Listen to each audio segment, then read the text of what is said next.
Hello बच्चों, GBPS education point में आपका स्वागत है, जहां हिंदी वे में इंग्लिश पढ़ाई जाती है सरल और साधारण भाषा में। हम लोग कल पढ़े थे टेंस। क्या पढ़े थे? टेंस के कितने भेद? 3 भेद। प्रेजेंट टेंस, पास्ट टेंस और प्रेजेंट टेंस को हिंदी में कहते हैं वर्तमान काल, पास्ट टेंस को हिंदी में कहते हैं भूतकाल और फ्यूचर टेंस को भविष्य काल। और बताए थे, पहचानने का नियम भी बताए थे। प्रेजेंट टेंस का पहचान क्या होता है? हाय, हो और हूं। जिसमें हाय, हो, हूं लगा रहे उसको कौन टेंस कहेंगे? आते थी को, जागेगी को। बताए थे जैसे राम पत्र लिखता है, क्या लगा है लास्ट में? हाय लगा है। जब ये हाय, हो, हूं लगा रहे समझ जाएंगे कौन सा टेंस है? Present tense. मैं किताब पढ़ता हूं, हूं लगा है, कौन टेंस? Present tense. वह घर जा रही थी लगा है, कौन सा टेंस? पास्ट टेंस होगा। वह घर जाएगा, जाएगा, गागेगी। जो ही गागेगी लगा रहे फ्यूचर टेंस, हाथे थी लगा रहे, हाय हूं लगा रहे।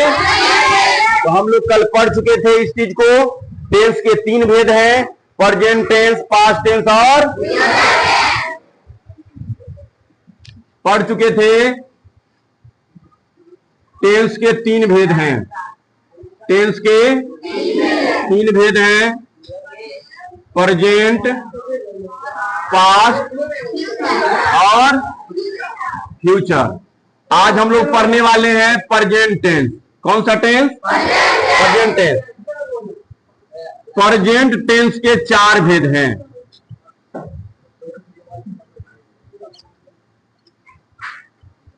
प्रेजेंट टेंस के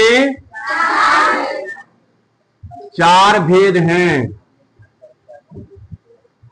पहला है present indefinite tense. Present indefinite tense, इसको हिंदी में कहा जाता है सामान्य वर्तमान काल। सामान्य वर्तमान काल, ठीक है। सामान्य वर्तमान काल, प्रेजेंट इंडेफिनिट टेंस को हिंदी में क्या कहेंगे? दूसरा होता है present imperfect tense. Present imperfect tense, इसको हिंदी में कहते हैं अपूर्ण वर्तमान काल। इसको प्रेजेंट कंटिन्यूअस टेंस भी कहते हैं। प्रेजेंट परफेक्ट कंटिन्यूअस नहीं, प्रेजेंट कंटिन्यूअस भी कहा जाता है, अपूर्ण वर्तमान काल। तीसरा है present perfect tense. Present perfect tense, इसको कहते हैं पूर्ण वर्तमान काल। चौथा है प्रेजेंट परफेक्ट कंटिन्यूअस टेंस। इसको हिंदी में कहा जाता है पूर्ण, अपूर्ण, मिश्रित वर्तमान काल। क्या कहते हैं?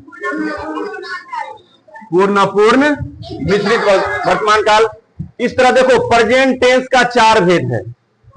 Present indefinite, present imperfect, present perfect, present perfect continuous tense. इसको भी 4 भेद है। इसको भी 4 भेद है और इसको भी। इसमें परजेंट लगा है। एक यदि चारों यदि पढ़ लेते हो ना बढ़िया से, तो इसको समझने में दिक्कत नहीं होगा, ना पास्ट टेंस में दिक्कत होगा ना फ्यूचर टेंस। इसलिए ये 4 ठो भेद जो है ना अच्छा से पढ़ना है। प्रेजेंट इन, आज पढ़ने वाले हम लोग present indefinite tense. Present tense का जो 4 भेद है, इसमें से पहला टेंस को हम लोग आज समाप्त करेंगे। प्रेजेंट इन डेफिनिट टेंस को, प्रेजेंट इंडेफिनिट टेंस को आज समाप्त करते हैं। देखो, सबसे पहले प्रेजेंट इंडेफिनिट टेंस का परिभाषा लिखाते हैं, क्या होता है।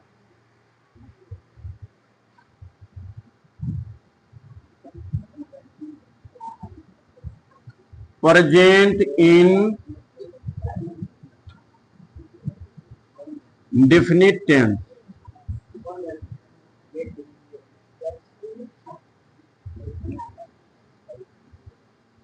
जिस टेंस से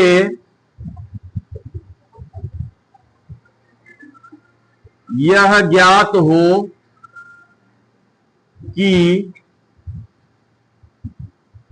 कोई भी काम वर्तमान समय में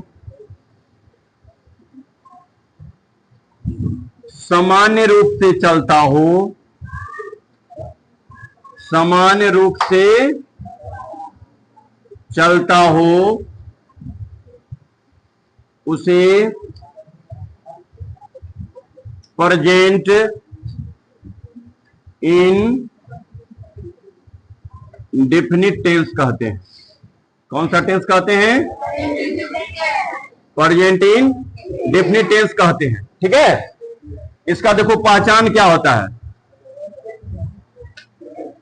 पहचान, इसके अंत में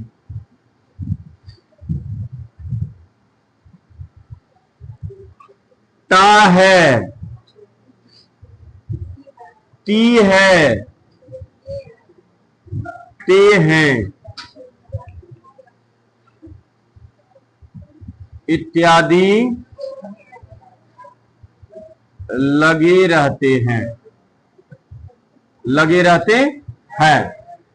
क्योंकि देखो प्रेजेंट टेंस का पहचान बताए थे ना, हाय हो हूं, क्या बताए थे? प्रेजेंट टेंस का हाय हो हूं, इसका चारों भेद में भी क्या लगा रहेगा? हाय हो हूं। हाय हो हूं के साथ लगा इसमें ता है, ती है, ते हैं। तो जब ये ता है, ती है, ते हैं लगा रहेगा तो प्रेजेंट इन डेफिनिट टेंस हो जाएगा। और इसका बनाने का नियम है, सूत्र होता है, इसका सूत्र होता है बनाने का, चाहे स्ट्रक्चर सब्जेक्ट प्लस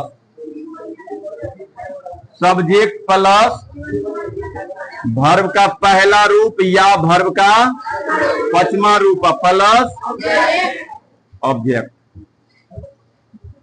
स्ट्रक्चर है इसका, किसका? प्रेजेंट इन डेफिनिट टेंस का। एग्जाम्पल ले लो, जैसे मैं किताब पढ़ता हूं। ध्यान दो, क्या लगा है लास्ट में? हूं। तो जब ये हूं लगा है तो प्रेजेंट है, और हूं से पीछे है ता, तो प्रेजेंट इन डेफिनिट। हूं लगा है तो प्रेजेंट, ता है, ती है, ता है, ती है लगा रहेगा तो प्रेजेंट इन डेफिनिट टेंस। जब ये पहचान जाएंगे कि यह प्रेजेंट इंडेफिनिट टेंस है, तो सबसे पहले यह सूत्र याद होना चाहिए प्रेजेंट इंडेफिनिट का, सब्जेक्ट प्लस V1 या V5 प्लस ऑब्जेक्ट। तो सबसे पहले बताए थे उस रोज सब्जेक्ट कौन है इसमें, बताए थे। सब्जेक्ट को पता करने के लिए वर्ब में कौन लगाते हैं? कौन पढ़ता है? मैं। तो मैं हो गया सब्जेक्ट की नहीं? तो पहले हमको क्या लिखना है? सब्जेक्ट। सूत्र जैसे जैसे कहता है वैसे वैसे लिख दो, ट्रांसलेशन गलती नहीं होगा। सूत्र से जब ये इधर उधर हुआ तो ट्रांसलेशन क्या होगा? गलत हो जाएगा। इसीलिए सूत्र क्या कहता है? सब्जेक्ट। तो सब्जेक्ट क्या है? पहले मैं, तो आय हो जाएगा। इसके बाद वर्ब का पहला रूप या वर्ब का 5वां रूप। अब देखो वर्ब का पहला रूप किसमें लगता है, वर्ब का 5वां रूप किसमें लगता है? थर्ड पर्सन सिंगुलर नंबर के साथ वर्ब का 5वां रूप लगेगा। पढ़ाए थे third person singular number he, she, it और एक कोई, ही, सी, इट कोई नाम के साथ वर्ब का 5वां रूप, अन्यथा कौन सा रूप? वर्ब का पहला रूप। तो आय तो फर्स्ट पर्सन है ना, फर्स्ट पर्सन सिंगुलर नंबर है आय। थर्ड पर्सन सिंगुलर नंबर नहीं ना है, इसलिए इसके साथ V1 होगा कि V5 होगा? V1 होगा। थर्ड पर्सन सिंगुलर नंबर के साथ वर्ब का पचमा रूप SEIS जो लगता है ना, गो का गोज है ना, प्ले का प्लेज, माने एस वाला जो होगा ना वर्ब का पचमा रूप होगा, नहीं तो सारे पहला रूप होगा। गो, प्ले, रीड, जितना भी हम लोग वर्ब याद किए हैं वो वर्ब का पहला रूप में होता है। ठीक है, वर्ब के 5 रूप होते हैं, बता दिए थे। गो, वेंट, गॉन, गोइंग, गोज। इस तरह से गो हुआ पहला रूप, वेंट हुआ दूसरा रूप, आईएनजी लगा देने से तीसरा रूप हो जाता है, सॉरी गो, वेंट, गॉन चौथा रूप हो जाता है, आईएनजी लगाने से चौथा रूप हो जाता है, एस या और एस लगाने से पांचवा रूप। तो चलो आई के साथ क्या होगा? सब्जेक्ट के बाद होगा वर्ब का पहला रूप। तो वर्ब कौन है इसमें? पढ़ना। क्या है वर्ब? पढ़ना। तो पढ़ना कौन सी मीन्स होता है? Read means. कौन सी मीन्स होता है? रीड। इसके बाद है ऑब्जेक्ट। तो I read a book. I read a book, मैं किताब पढ़ता हूं। यहां देखो हूं, एम मीन्स हूं होता है, एम लगा है कहीं पे? नहीं लगा ना, क्योंकि यह टेंस का ट्रांसलेशन है ना, इसीलिए सूत्र के अनुसार बनता है। जब ये ता है पी है लगा हो तो वह सूत्र के अनुसार बनता है, सब्जेक्ट प्लस V1 या V5 प्लस ऑब्जेक्ट। इसीलिए सबसे पहले सब्जेक्ट दिए हैं, इसके बाद वर्ब का पहला रूप, इसके बाद ऑब्जेक्ट दिए। ठीक है, दूसरा देखते हैं। राम घर जाता है। राम घर जाता है, क्या होगा? सबसे पहले सब्जेक्ट। तो सब्जेक्ट कौन है? कौन जाता है? तो राम। तो राम हो गया सब्जेक्ट। इसके बाद है वर्ब का पहला रूप की पचमा रूप। तो पचमा रूप यहां लगेगा, क्यों? क्योंकि नाम जो है थर्ड पर्सन सिंगुलर नंबर है ना, इसीलिए वर्ब का पचमा रूप। देखो गो मीन्स जाना, वर्ब होता है, यहाँ पे जाना के लिए वर्ब क्या होगा? गो होगा। अब पचमा रूप निकालने के लिए क्या लगता है? SEIS। तो गोज, राम गोज। इसके बाद आता है ऑब्जेक्ट। तो कहां जाता है जी? तो घर। तो घर हो गया ऑब्जेक्ट ना। Ram goes to house. Ram goes to house. इसी तरह से वह पत्र लिखती है। वह पत्र लिखती है, क्या हो जाएगा? अब यहां देखो लिखती है तो लड़की ना है जी, लड़की के लिए वो कौन सी मीन्स होता है? सी। तो यहां होगा सी। फिर यहां चलो सूत्र पर, सब्जेक्ट। सब्जेक्ट के बाद वर्ब का पहला रूप या वर्ब का पचमा रूप। तो सी के साथ क्या होगा? ही, सी, इट, कोई नाम है ना, थर्ड पर्सन सिंगुलर नंबर, और थर्ड पर्सन सिंगुलर नंबर के साथ वर्ब का पचमा रूप होता है, इसीलिए होगा वर्ब है लिखना। तो राइट मीन्स WRIT, इसमें लग जाएगा S, तो हो जाएगा सी राइट्स ए लेटर। कोई दिक्कत है इतना में? चलो नोट में लिख देते हैं, नोट में लिख देते हैं यहां third person singular number. Third person singular number यानी ही, सी, इट या कोई नाम हो, राम, श्याम, मोहन, सीता, गीता, हाथी, घोड़ा, जो भी नाम हो, सारे के साथ क्या होगा? वर्ब का पचमा रूप होगा। तो ही, सी, इट या कोई नाम के साथ, नाम के साथ। ओनली प्रेजेंट इंडेफिनिट टेंस में, सब टेंस में नहीं। प्रेजेंट इन डेफिनिट टेंस में वर्ब का पचमा रूप का प्रयोग किया जाता है।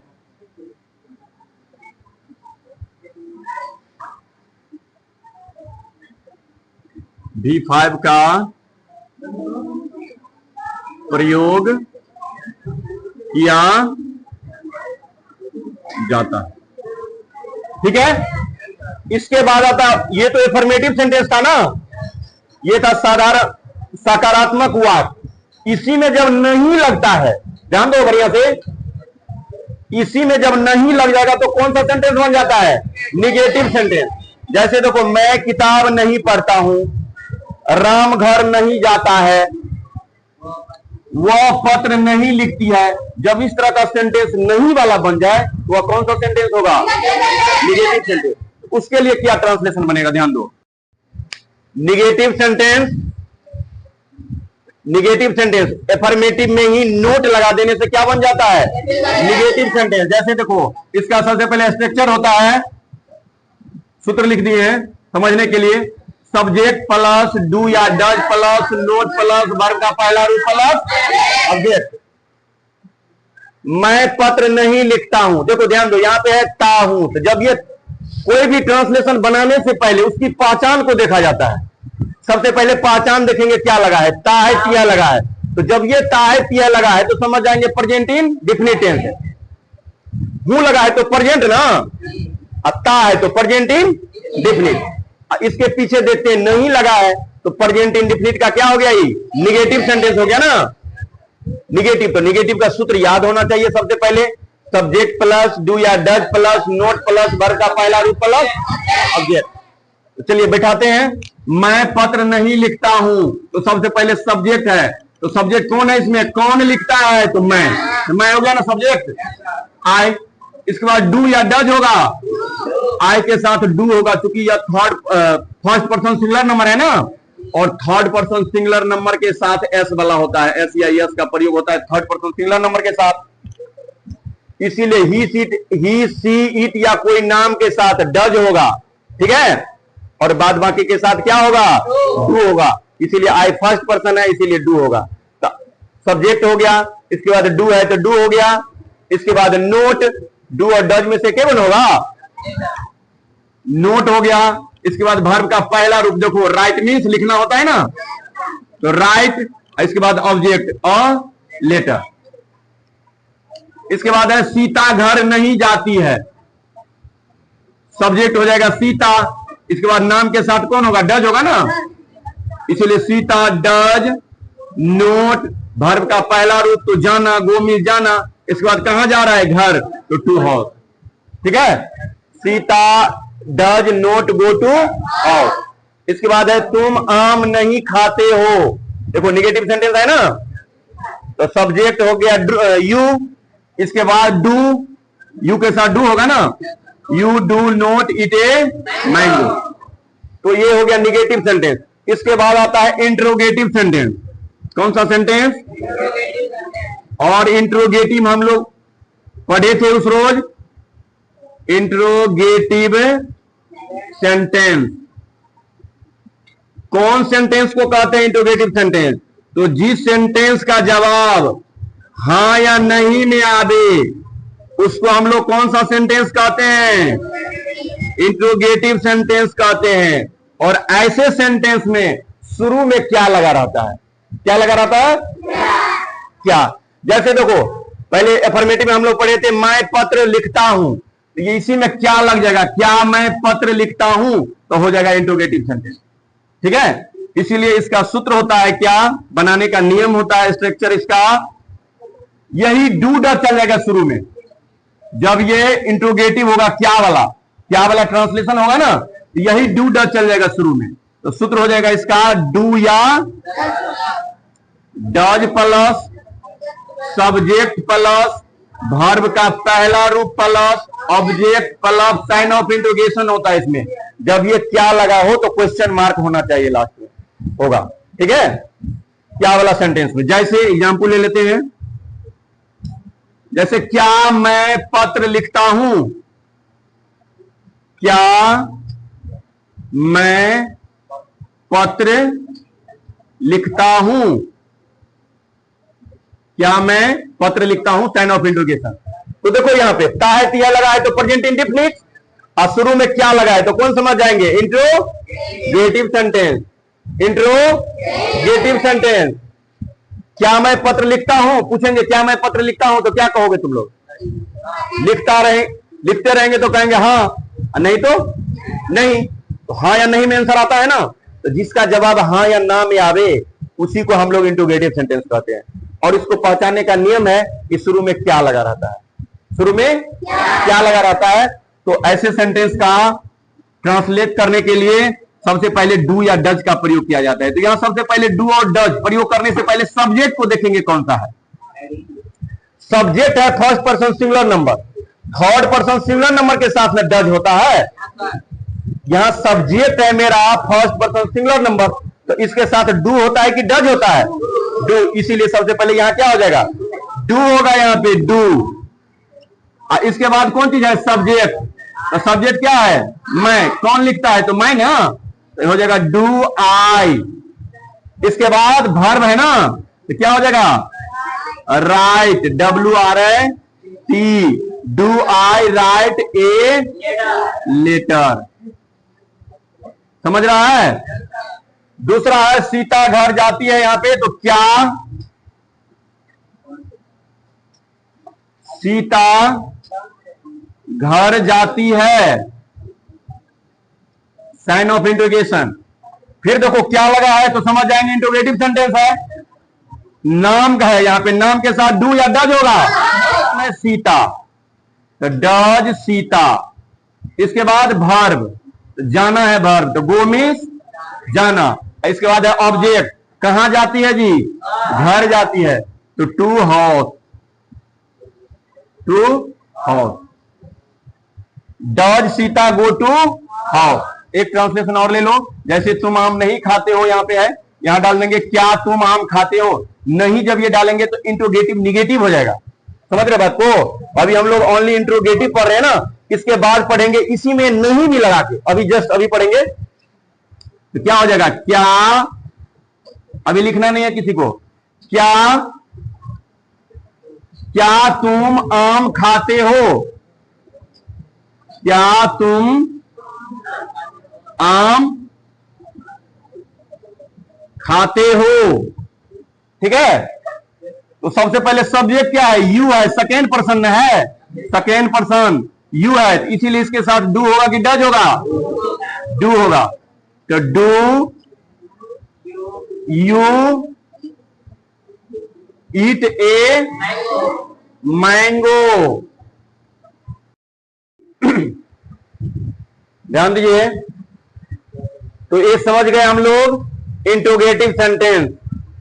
जिसका जवाब हाँ या नहीं में आता है उसको कौन सेंटेंस कहते हैं? इंट्रोगेटिव। यानी शुरू में क्या वाला रहता है। अब इसी में पढ़ेंगे अभी इंट्रोगेटिव निगेटिव, क्योंकि इसमें क्या भी लगा रहेगा और नहीं भी।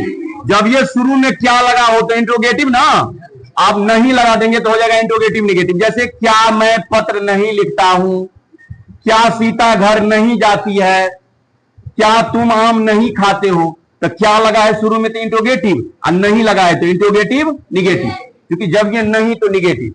तो हम इसके बाद पढ़ रहे हैं इंट्रोगेटिव निगेटिव सेंटेंस। ध्यान दो,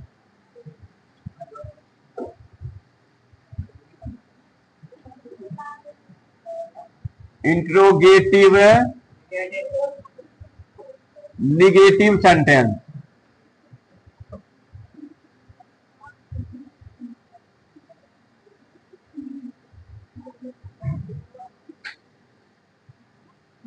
इसका सूत्र होता है डू या does plus subject plus not plus verb का पहला रूप प्लस ऑब्जेक्ट और प्लस साइन ऑफ इंट्रोगेशन। ध्यान दो, इसी सूत्र में इंट्रोगेटिव वाला सूत्र में ही सब्जेक्ट के बाद नोट लगा देने से इंट्रोगेटिव निगेटिव हो जाता है। देखो यहां पे do that plus subject plus V1 plus object है ना, उसमें भी वही चीज है, do that plus subject plus not plus verb का पहला रूप प्लस ऑब्जेक्ट। इंट्रोगेटिव वाला में सब्जेक्ट के बाद नोट लगा देने से क्या बन जाता है? Interrogative negative.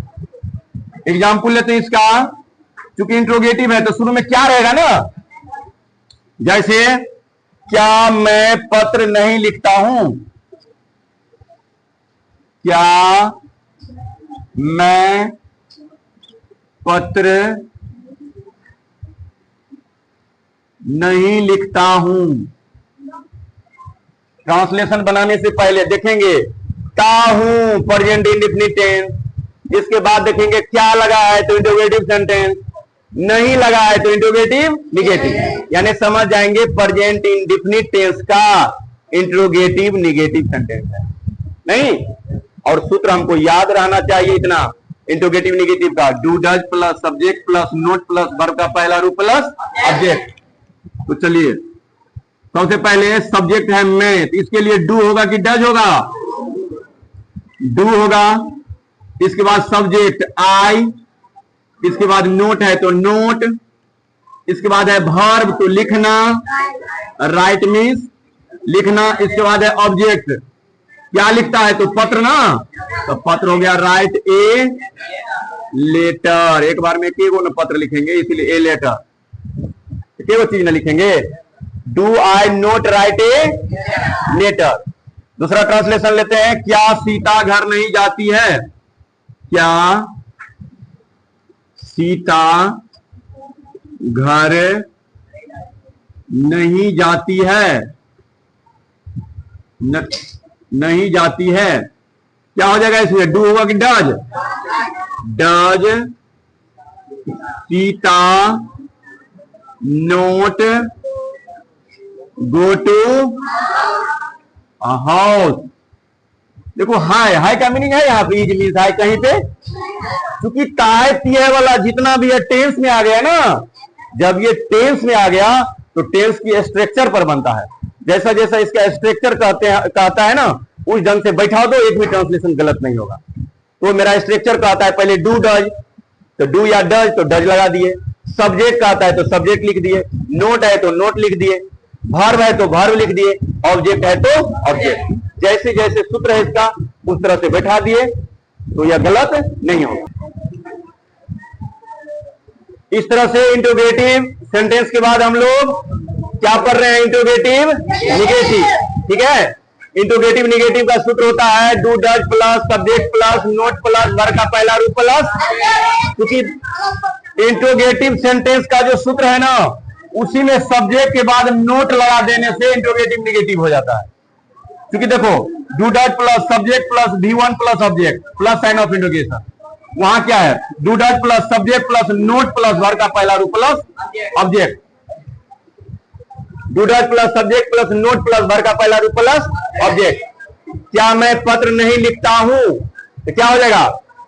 मैं, सब्जेक्ट क्या है? मैं है, तो फर्स्ट पर्सन सिंगुलर नंबर के साथ डू होगा कि डज होगा? डू, इसीलिए डू।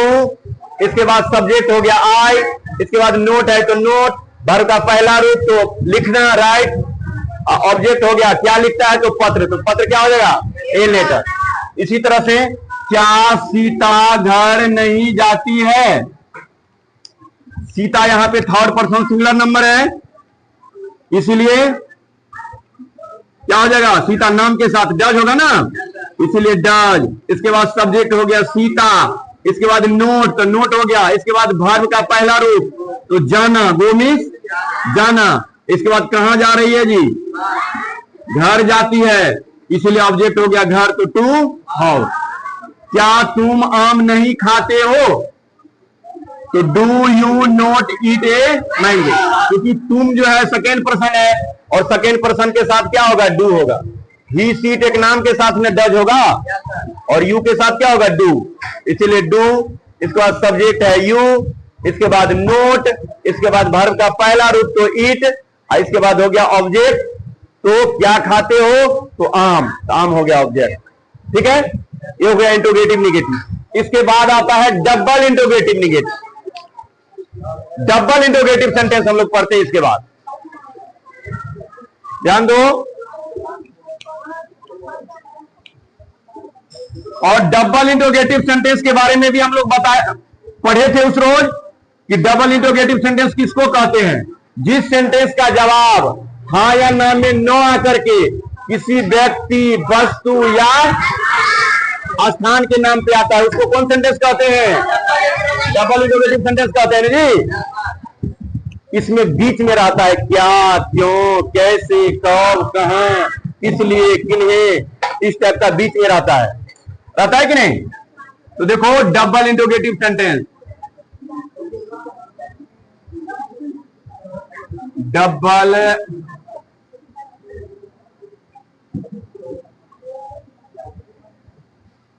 इंट्रोगेटिव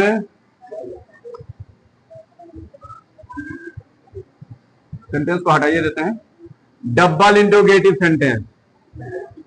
ठीक है,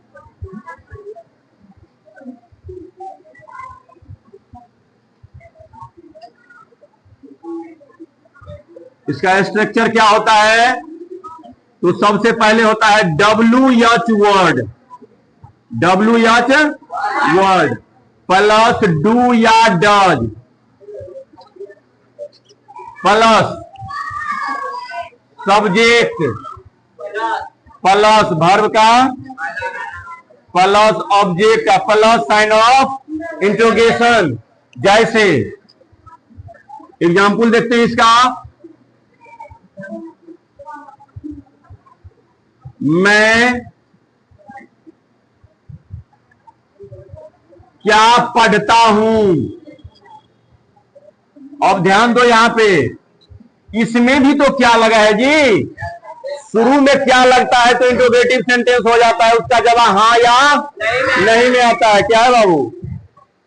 इसमें शुरू में यदि क्या रहता है तो इंट्रोगेटिव सेंटेंस हो जाता है, लेकिन बीच में क्या, क्यों, कैसे, कहां, तो इसका जवाब हां या नहीं में न आकर के किसी व्यक्ति, वस्तु, स्थान के नाम पे आता है। जैसे पूछेंगे कि मैं क्या पढ़ता हूं, तो हम लोग कहेंगे ना किताब पढ़ते रहेंगे तो किताब पढ़ते हैं, रामायण पढ़ते रहेंगे तो रामायण पढ़ते। किसी वस्तु पे आता है कि नहीं? तो इस सेंटेंस, जिस सेंटेंस का जवाब हाँ या नहीं में नो आकर के किसी व्यक्ति, वस्तु या स्थान के नाम पे आता है तो वो कौन सेंटेंस होता है जी? Double interrogative sentence.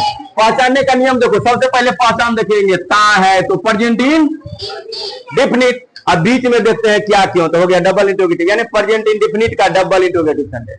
ठीक है, तो सूत्र पे बिठाएंगे इसको। तो सबसे पहले WH वर्ड, वही बीच वाला जो वर्ड है ना, वही होता है WH वर्ड। क्या, देखो वो ऐसे वर्ड W और H से शुरू होता है, जैसे क्या, तो व्हाट मीन्स क्या, WH से शुरू है कि नहीं?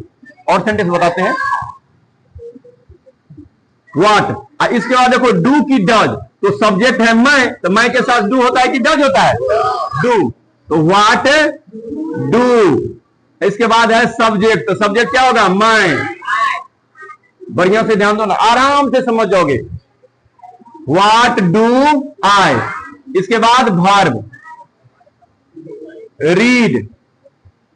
इसके बाद ऑब्जेक्ट नहीं है इसमें, मैं क्या पढ़ता हूं, ऑब्जेक्ट नहीं ना है, तो व्हाट डू आई रीड। दूसरा ले लेते हैं, जैसे तुम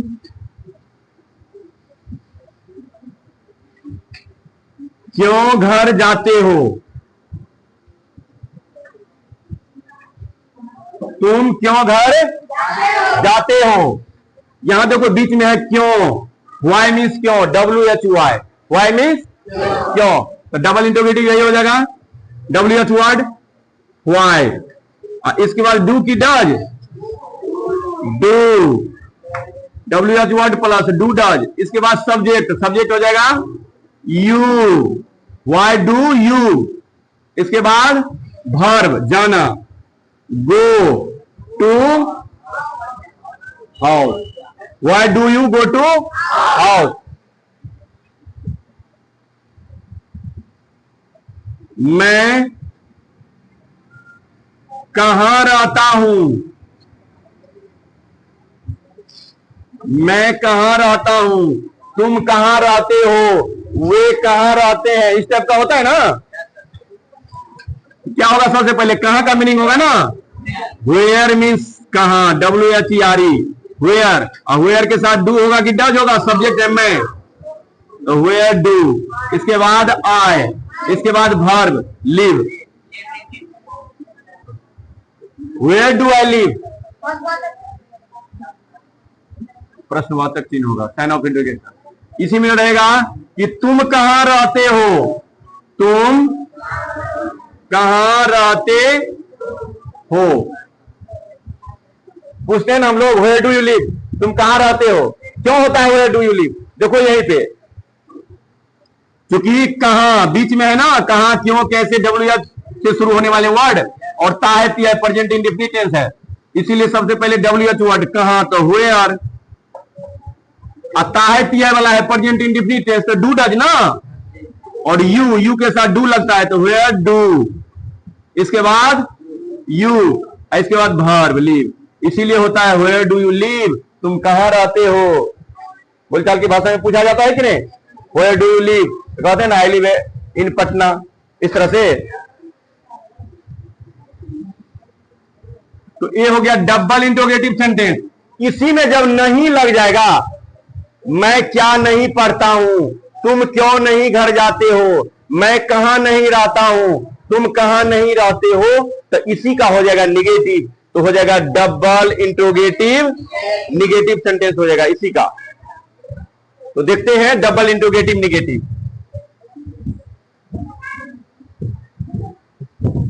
double interrogative negative,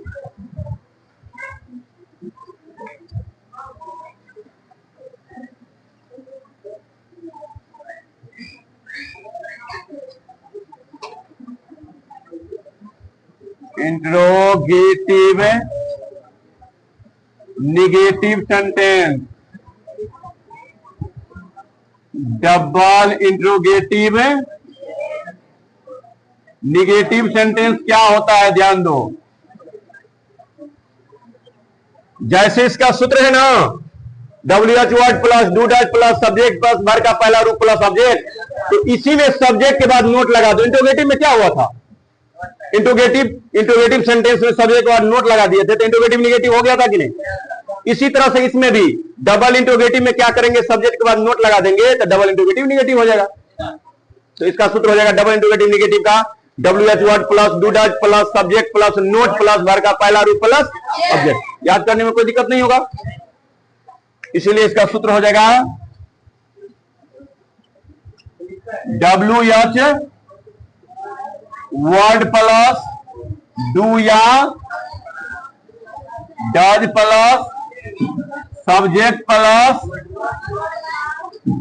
note plus verb का पहला रूप प्लस ऑब्जेक्ट का plus question mark sign of interrogation. जैसे मैं क्या नहीं पढ़ता हूं, मैं क्या नहीं पढ़ता हूं, सब में देखो ताय तिया लगा है। जितना हम लोग एफर्मेटिव लग से पढ़े ना शुरू से, सब में ताय तिया लगा है, लगा है कि नहीं। शुरू से जितना ट्रांसलेशन पढ़े हैं सब में ताय तिया लगा है। एफर्मेटिव में है, निगेटिव में भी है। ताहे तिये के साथ नहीं लगा रहेगा तो निगेटिव, ताहे तिये वाला में क्या लगा रहेगा तो शुरू में इंट्रोगेटिव, क्या और नहीं लगा रहेगा तो इंट्रोगेटिव निगेटिव, है ना। और बीच में क्या क्यों कैसे कहां कब लगा रहेगा तो डबल इंट्रोगेटिव, और बीच में क्या क्यों कहां के साथ साथ नहीं लगा रहेगा तो interrogative negative, sorry double interrogative negative. तो क्या मैं नहीं पढ़ता हूं, तो सबसे पहले किसका मीनिंग हो जाएगा, WH वर्ड व्हाट। देखो यहां पे सूत्र के अनुसार बैठाओ, WH वर्ड तो हो गया व्हाट, इसके बाद इसमें डू होगा कि डज होगा, क्योंकि सब्जेक्ट है आई के साथ डू लगता है ना, इसीलिए डू। इसके बाद सब्जेक्ट तो सब्जेक्ट आई, इसके बाद नोट तो नोट लगा दो, इसके बाद वर्ब रीड मीन्स पढ़ना, इसके बाद ऑब्जेक्ट नहीं है इसमें, मैं क्या नहीं पढ़ता हूं तो what do I note read. दूसरा ले लेते हैं, तुम घर क्यों नहीं जाते हो, तुम घर क्यों नहीं जाते हो। देखो ताहे तिया लगा है लास्ट में, ते हो तो प्रेजेंट इंडेफिनिट टेंस, बीच में क्या क्यों तो डबल इंट्रोगेटिव, नहीं तो डबल इंट्रोगेटिव निगेटिव। तो सूत्र पे बैठाते हैं WH वर्ड तो क्या हो जाएगा व्हाई, इसके बाद डू डज क्या होगा यू है इसीलिए डू, सब्जेक्ट यू, इसके बाद है नोट तो नोट, इसके बाद वर्ब का पहला रूप तो क्या हो जाएगा गो, ऑब्जेक्ट है इसमें, कहां जाता है जी तो घर, तो घर है ऑब्जेक्ट तो गो टू हाउस, जिसमें ऑब्जेक्ट रहेगा ऑब्जेक्ट डालेंगे, नहीं रहेगा तो नहीं डालेंगे। दूसरा लेते हैं, तुम कहां नहीं रहते हो, तुम कहां नहीं रहते हो, साइन ऑफ इंडिकेशन क्या हो जाएगा? Where do you not live. कोई दिक्कत है इतना में? तो प्रेजेंट इंडेफिनिट टेंस आज खत्म कर दिए आप लोग को, ठीक है।